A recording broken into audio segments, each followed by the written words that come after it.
नमस्कार दोस्तों। इसको बंद कर दो। दोस्तों, आज बहुत दिनों बाद एक वीडियो छोटा सा डालने का मन कर रहा है।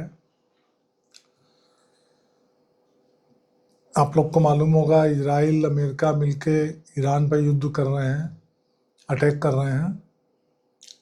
और ईरान जो है अपने चारों ओर के कंट्री, जितने भी उसके चारों ओर हैं, उन पर अटैक किए पड़ा है। करीब 7वां दिन है आज।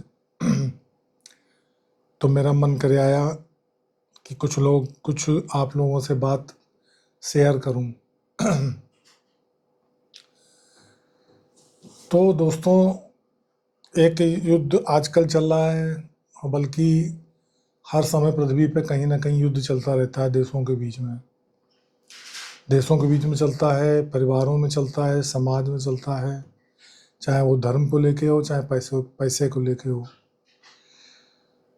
कहते हैं जर जमीन जोरू, 3 चीज़ों के लिए पृथ्वी पे युद्ध होता है। तो मेरी आदत है कि हर चीज़ से ज्ञान को निकालना, कुछ ज्ञान हासिल करना और लोगों को देना। तो उसी कड़ी में इस युद्ध के ऊपर मैं कुछ बातें बताऊंगा, शायद आपका जीवन परिवर्तित हो जाए। अगर मेरा चैनल देखें, आपको वीडियो अच्छा लगे तो कुछ लोग और सब्सक्राइब करिए, ताकि मैं रेगुलर इस तरीके के वीडियो ज्योतिष और अध्यात्म के ऊपर डालूं। अभी मैं जो कुछ बोलूँगा वो साइंटिफिक स्पिरिचुअलिटी है, यानी कि वैज्ञानिक अध्यात्म। हर बात का वैज्ञानिक उदाहरण देते हुए समझाऊंगा। तो दोस्तों, युद्ध चल रहा है अमेरिका ईरान पर। निश्चित है, ये सभी जानते हैं कि अमेरिका ही जीतेगा, क्योंकि वो पावरफुल है, उसके पास संसाधन बहुत है, सैन्य संसाधन, तो वही जीतेगा। और युद्ध हो क्यों रहा है, ये भी सब जानते हैं कि वो तेल लेने के लिए और तमाम खनिज पदार्थ, धातुओं के चक्कर में, मतलब कि पैसे के लालच में ही ये युद्ध हो रहा है, और वर्चस्व की खातिर। तो दोस्तों, इस युद्ध को आप लोग तुलना करिए महाभारत के युद्ध से, तभी मेरा ज्ञान की बात आपको समझ में आएगी। तो ऐसा ही है कि युद्ध चल रहा था कौरवों पांडवों में, और श्री कृष्ण जी, जिन्होंने पूरी, कहते हैं कि सृष्टि बनाई, परमेश्वर हैं, परम पिता परमेश्वर, भगवान विष्णु, यानी कि सूर्य, जो सूर्य हम लोगों को साक्षात दिखाई देते हैं। ज्योतिष में सूर्य को आत्मा का कारक कहा है, और सूर्य की ऊर्जा से ही पृथ्वी पर समस्त भोजन बनते हैं, समस्त ऋतुएं आती हैं, और समस्त ऊर्जाओं का कारक है। अभी मैं बोल रहा हूँ वो भी सूर्य के कारण ही है। तो इनको भगवान विष्णु की संज्ञा दी है ज्योतिष में, और ये साइंटिफिक प्रूव्ड है। उनके अवतार राम और कृष्ण हुए हैं। तो फिर मैं आता हूँ महाभारत के युद्ध पे, क्योंकि मैं अभी जो इजराइल अमेरिका का युद्ध हो रहा है ईरान से, उसमें से तथ्य निकाल के आपको देना चाह रहा हूँ।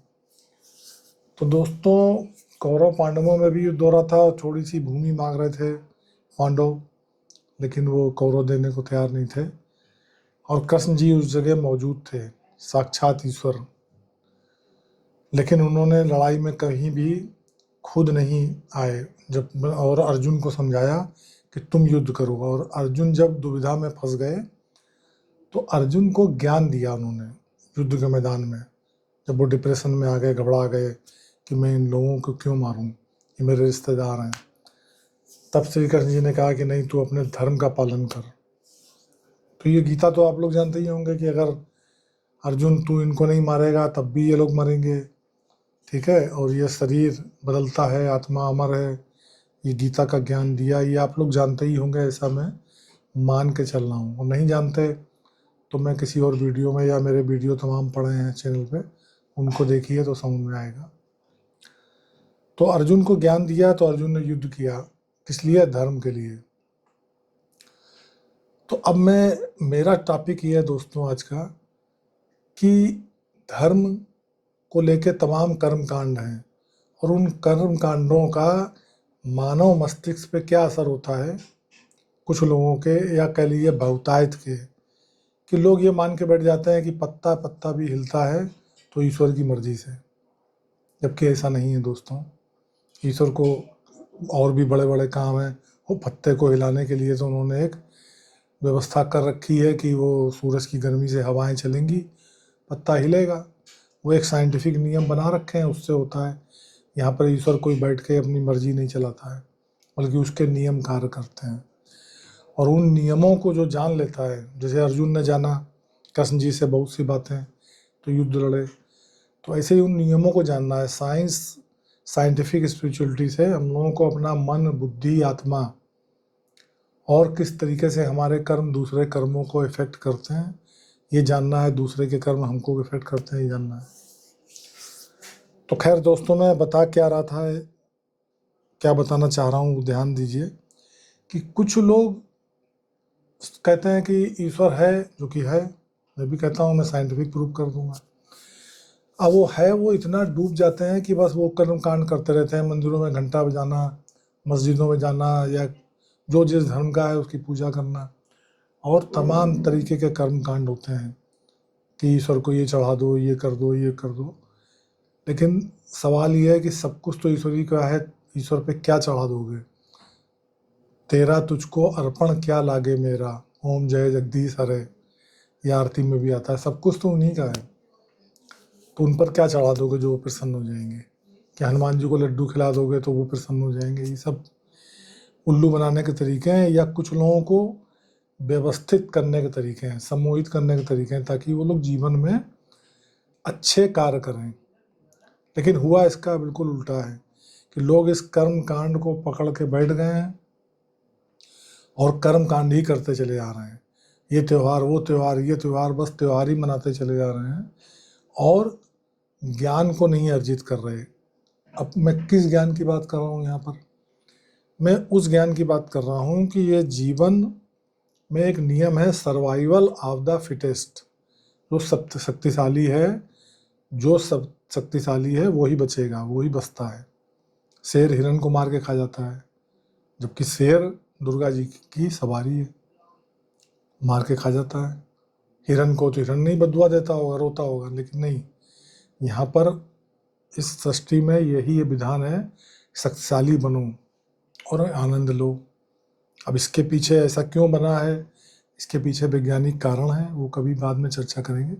अभी मुद्दा ये है, सर्वाइवल ऑफ द फिटेस्ट एक यूनिवर्सल नियम है। वही अमेरिका जो है ईरान पे हमला करके जीतेगा, सर्वाइवल, क्योंकि वो फिटेस्ट है। तो दोस्तों, अपने को फिट बनाइए, ना कि ये कर्म कांडों में ज़्यादा उलझिए। कर्म कांड उतने ही करिए कि जिनसे आपका रूटीन व्यवस्थित हो, कि सुबह उठेंगे, नहाएंगे धोएंगे, ईश्वर की थोड़ी आराधना कर लेंगे 5 मिनट, तो उससे एकाग्रता आएगी कि यह ईश्वर, मैं ये काम करने जा रहा हूँ, आप मेरी मदद करना। तो एकाग्रता आएगी, ईश्वर समझेगा कि मेरी क्या इच्छा है, मैं जो काम कर रहा हूँ, तो उसमें ईश्वर साथ देता है, ऐसा मेरा भी मानना है। पर कितना देता है? जब उन्होंने अर्जुन का साथ नहीं दिया युद्ध में, केवल उनको ज्ञान दिया, तो ऐसे ही ईश्वर कितना साथ देता है, इस पर मैं कभी और बताऊंगा।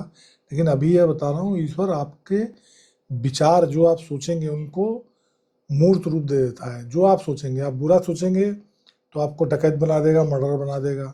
वासना के बारे में सोचेंगे तो आपको वासना में उतार देगा, और अच्छा बनना सोचेंगे तो अच्छा बना देगा। आपके विचारों पर मदद करता है, आपके विचारों को बढ़ाता है। आप विचारों में कहीं उलझ जाएंगे, जैसे साइंटिस्ट लोग उलझ गए, खोज कर रहे हैं आइंस्टीन कभी किसी इंस्टीट्यूट में पढ़े, ना कोई मतलब डिग्री ली, उन्होंने इतने सारे आविष्कार कर दिए। कैसे? वो ईश्वर के संपर्क में थे और चीज़ों को ऑब्जर्व करते थे, उसी के बारे में सोचते थे, फिर वहाँ से ईश्वर उनको विचार देता था कि ये चीज़ ऐसे। जहाँ वो फंसते थे, ईश्वर विचार देता था। तो ईश्वर आपको अच्छे विचार दे सकता है, लेकिन कर्म आपको ही करने हैं, प्रयोग आपको करने हैं, ऑब्जर्वेशन आपको करना है जीवन में, जैसे कि आइंस्टीन ने करा। आपको क्या करना है? हमारे जीवन की क्या प्रॉब्लम है, आपकी प्रॉब्लम्स मतलब युद्ध। मैंने अभी बताया ना, ईरान और अमेरिका के युद्ध से मैंने ज्ञान उठाया है, आपको देने जा रहा हूँ। दोस्तों, हम लोग के पृथ्वी पर ऐसा कोई प्राणी नहीं है जिसके जीवन में युद्ध ना हो। कहीं पर युद्ध है तो पैदा होते ही बीमारी का, ये वायरस लग गया। अब वायरस लग गया तो आप ईश्वर की पूजा करें, घंटा बजाएं, कुछ करते रहें, जब तक नहीं ठीक होगा, जब तक उसका साइंटिफिक इलाज नहीं होगा। पोलियो की दवाई लगेगी या टीके लगते हैं वो नहीं लगेंगे, एंटीबायोटिक खानी पड़ेगी, परहेज करना पड़ेगा। उसके लिए ईश्वर ने आयुर्वेद दिया है, होम्योपैथी दी है, एलोपैथिक दी है, यानी कि ज्ञान दिया है। अब कोई बीमार हो जाए, आप कह दो नहीं ईश्वर तुम ठीक करो, तो ऐसा होता नहीं दोस्तों। आपको ईश्वर के बनाए हुए आदमी यानी कि डॉक्टर के पास जाना पड़ेगा। डॉक्टर समझेगा क्या बीमारी है, उससे संबंधित दवा देगा। यह है साइंटिफिक स्पिरिचुअलिटी, साइंस। ठीक है दोस्तों, क्योंकि 1000 लोग बीमार होते हैं, पूजा करते हैं, उसमें से 10 लोग अपने आप भी ठीक हो जाते हैं। अब कहोगे ईश्वर का चमत्कार, लेकिन ऐसा है नहीं। ईश्वर कोई चमत्कार नहीं करते हैं, उन्होंने किसी के द्वारा आपको सही दवा दे दी होगी, ये तो हो सकता है, सही डॉक्टर से मिला दिया होगा तो आप ठीक हो गए। तो अब मैं कहना क्या चाह रहा था कि हर व्यक्ति या तो आर्थिक रूप से युद्ध में फंसा है, एक तरफ सारा पैसा चला गया है, आपके पास पैसा नहीं है, तो आपकी समस्या का जड़ क्या है? पैसा। तो आपको सोचना है पैसा कहाँ से आए। उसके लिए जिनके पास पैसा है, जो ज्ञानी लोग हैं, उनकी राय लेके आपको कर्म करना है, मेहनत करनी है, तो पैसा आने लगेगा और आप एक दिन अमीर हो जाएंगे, समस्याएं खत्म हो जाएंगी। लेकिन आप गरीब हैं और मंदिर जा के आप रोज पूजा ही करते चले जाएंगे तो पैसा नहीं आएगा। मंदिरों के बाहर में तमाम भिखारी लोग बैठे रहते हैं, देखा होगा आपने, तो उनके पास तो नहीं आता पैसा। ऐसे ही बीमारी पे आ जाइए, बीमारी है तो इलाज कराना है, परहेज करना है, अपने शरीर पर ध्यान देना है, शरीर के बारे में जानना है, एक एक अंग का क्या फंक्शन है, किस चीज़ से कौन सी चीज़ खराब होती है, कौन सी चीज़ ठीक होती है, मेरा शरीर वात पित्त कफ में किस प्रकृति का है, उससे संबंधित मुझे क्या खाना है, क्या नहीं खाना है, ये सब आयुर्वेद में दिया है। यानी कि ज्ञान को पकड़ना है, फिर कर्म करना है खुद आपको, ठीक है। और युद्ध हर जगह हो रहा है, मेरी बात पे ध्यान दीजिएगा। पैदा होते ही बीमारियां लग रही हैं, ये भी एक युद्ध है। पैदा होते ही अगर गरीब घर में पैदा हो गए, ये भी आपका युद्ध है। आपको पढ़ लिख के या और कोई व्यापार करके, मेहनत करके पैसा अर्जित करना है। मेहनत का कोई विकल्प नहीं है और ज्ञान का कोई भी विकल्प नहीं है। मेहनत से भी पहले आता है दोस्तों ज्ञान। ज्ञान हासिल करिए, उस ज्ञान का उपयोग करिए। समस्या है तो उसका कारण क्या है? कॉज एंड इफेक्ट, ये एक यूनिवर्सल थ्योरी है। तो समस्या का कारण समझिए, ये एक ज्ञान है, और कारण का फिर उपचार समझिए, ये दूसरा ज्ञान है। फिर वैसा एक्शन लीजिए और फिर ईश्वर की पूजा करिए, इसलिए कि आप जो कुछ करने जा रहे हैं उसमें वो बाधाओं को थोड़ा रोके और आपकी मदद करे, आपको ऐसे लोगों से मिलाए जो आपकी इच्छा है। ऐसा होगा। लेकिन आप केवल ईश्वर की पूजा करते रहेंगे और अपने को समर्थ नहीं बनाएंगे, पात्रता नहीं बनाएंगे, पात्र नहीं होंगे, क्योंकि अर्जुन ही युद्ध लड़ा, अर्जुन पात्र था, क्षत्रिय था, उसने तमाम शिक्षाएं ली थी। अमेरिका आज जीतेगा ईरान से, क्यों? क्योंकि वहाँ के लोग सैन्य चीज़ों में मास्टर हैं, जानते हैं जहाज कैसे उड़ेगा, कैसे क्या करना है, इक्विपमेंट जो होते हैं युद्ध के। तो कहीं ना कहीं ज्ञान ही अमेरिका को विजयी बनाएगा, ठीक है। तो मेरा बार बार जोर इस बात पर है कि ज्ञान हासिल करिए और कर्म, और पूजा लिमिटेड करिए, क्योंकि ईश्वर की पूजा कर्म ही पूजा है और ज्ञान हासिल करना ही धर्म है। दो चीज याद रखिए। श्री कृष्ण जी ने भी कहा है कि ज्ञानी व्यक्ति स्वयं में ही हूँ। तो ज्ञान हासिल करिए, अपनी समस्या का कारण जानिए। किससे जानेंगे? किसी विशेषज्ञ से राय लीजिए, फिर कारण जानने के बाद उपाय जानिए, फिर उस पर चोट करिए। क्योंकि दोस्तों याद रखिए, युद्ध पैदा होने से लेकर मरते समय तक आदमी के जीवन में युद्ध ही युद्ध है। प्रकृति बनी ही ऐसे है। जितने हमारे देवी देवता हैं, हनुमान जी के पास गदा थी, वो उससे युद्ध करते थे। माता वैष्णो देवी, उनके ऊपर वो राक्षस था, क्या क्या कथाएं, उसने दौड़ा लिया था, तो उन पे हथियार थे। हर देवताओं पे हथियार दिखाए गए हैं। श्री कृष्ण जी पे सुदर्शन चक्र था। तो दोस्तों, आपके हथियार क्या है? आपका हथियार है आपका ज्ञान, आपका पैसा, आपका शरीर। इन हथियारों को मजबूत करिए। और युद्ध हर समय है। जरा भी आप युद्ध में ढीले पड़े तो शक्तियां जो ताकतवर हैं आपको खा जाएंगी और आप खत्म हो जाएंगे। कोई ईश्वर आपको नहीं बचा सकेगा, ये याद रख लीजिए। आप कमजोर हुए, आप मारे जाएंगे। ताकतवर बनिए, क्योंकि ईश्वर का नियम है सर्वाइवल ऑफ द फिटेस्ट। दूसरा नियम है कॉज एंड इफेक्ट, कारण और उसका प्रभाव। तीसरा है परिवर्तन ही संसार का नियम है। पहचानिए कि आगे आने वाले समय में क्या परिवर्तन होने वाले हैं जो मेरे अस्तित्व पर खतरा है।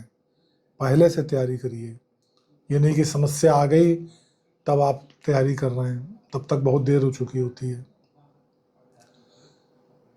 आप लोगों ने वो बंदर चिड़िया वाली कहानी सुनी होगी कि भाई चिड़िया घोंसला बना रही थी, बंदर हंसने लगा, क्यों बना रही हो? उसने कहा समय बदलेगा, बारिश होगी, तो पहले से घोंसला बना लो। उसने उसका घोंसला ही तोड़ दिया। तो खैर चिड़िया ने तो दूसरा घोंसला बना लिया, लेकिन जब बारिश हुई, बंदर वहाँ से खूब भीगे, तब उनको समझ में आई। तो भविष्य के बारे में सोचिए, ध्यान करिए कि क्या समस्याएं आने वाली हैं। समस्याएं 3 तरफ से ही आती हैं, मोटा मोटा।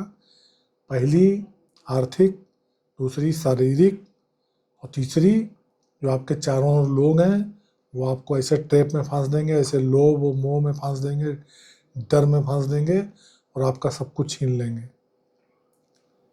तो काम, क्रोध, लोभ, मोह, अहंकार, इनको अपने बस में रखिए। गीता में श्री कृष्ण जी ने बताई है। और रोज प्राणायाम ध्यान करिए और युद्ध लड़ने के लिए तैयार रहिए। दोस्तों, मनोरंजन ही मत करते रहिए। केवल मनोरंजन ही करते रहेंगे तो दूसरे लोग आपको युद्ध में खा जाएंगे। और हर समय युद्ध हो रहा है, ये आप समझ ही गए। तो बस दोस्तों, इतना ही काफ़ी है। मेरा आप लोग को बताने का यही प्रयास था कि युद्ध की तैयारी में हमेशा रहिए। केवल मनोरंजन ही मत करते रहिए, केवल पूजा पाठ ही मत करते रहिए। खुद को मजबूत बनाइए। धन्यवाद दोस्तों। कुछ भी अगर मेरी बात समझ में आई हो तो कृपया चैनल लाइक करिए, ताकि हमको और मोटिवेशन मिले और अच्छे अच्छे वीडियो डालें। धन्यवाद, नमस्कार। मेरा बेटा डांट रहा है कि अब बंद करिए। इधर से बंद करना भाई। वाला